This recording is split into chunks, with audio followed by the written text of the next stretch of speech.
বলুন তো আমি কি রেসিপি নিয়ে আপনাদের মাঝে চলে এলাম। দেখেই হয়তো বুঝতে পারছেন রেসিপিটি কি। আসসালামু আলাইকুম, welcome to my cooking channel Shahrin's cooking artistry. এটা দই।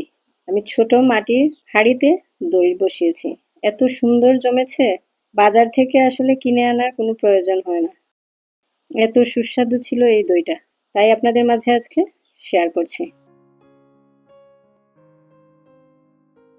কত সুন্দর করে জমেছে, কোনো ধরনের কোনো পানি ছাড়েনি। তাহলে ফুল রেসিপিটি দেখার জন্য আমার সাথেই থাকুন। এখানে আমি দইয়ের বীজ রেডি করছি। প্রথমে আমি এখানে টক দই নিয়ে নিলাম 4 টেবিল চামচ। এটাকে আমি একটি ছাঁকনিতে রেখে দেব, তাহলে অল্প অল্প করে পানিটা ঝরে যাবে।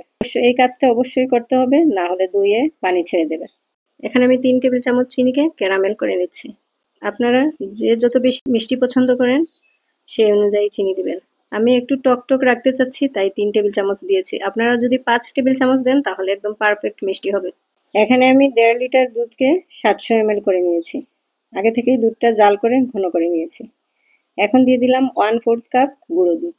একটু দুধের মধ্যে গুলে আমি দিয়ে দিয়েছি। দুধটা ক্যারামেলের মধ্যে ঢালার সময় একটু সাবধানতা অবলম্বন করতে হবে, কেননা একসাথে যদি দুধটা ঢালা হয় গরম ক্যারামেলের মধ্যে, তাহলে দুধটা একদম উপর দিয়ে ফুলে উঠবে এবং পড়ে যাওয়ার চান্স থাকে।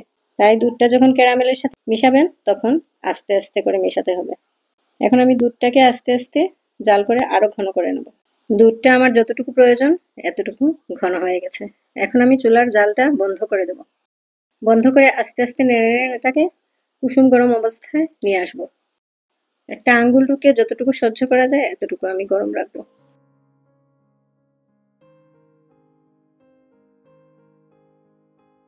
এদিকে ছাঁকনিতে যে টক দই রেখেছিলাম এটা ছেঁকে কতটুকু পানি বের হয়েছে।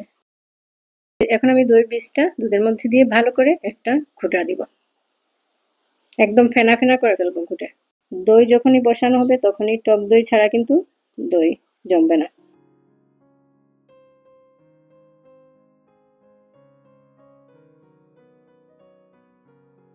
একটু উপর থেকে আমি পাতিলের মধ্যে দুধটা ঢেলে নেব।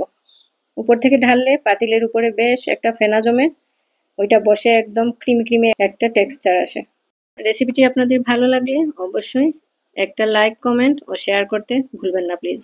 ফেসবুক থেকে যারা দেখছেন তারা আমার পেজটিকে ফলো দিয়ে প্রতিদিন নতুন নতুন রেসিপি দেখার জন্য আমার সাথে থাকবেন।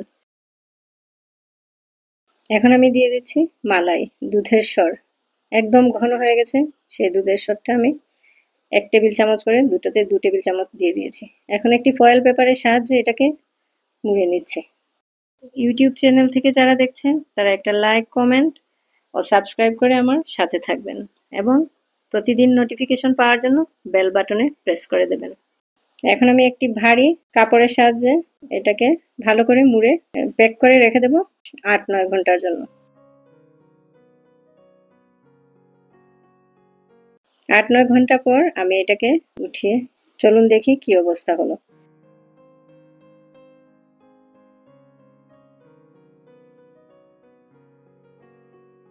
খুবই সুন্দর হয়েছে, অসাধারণ।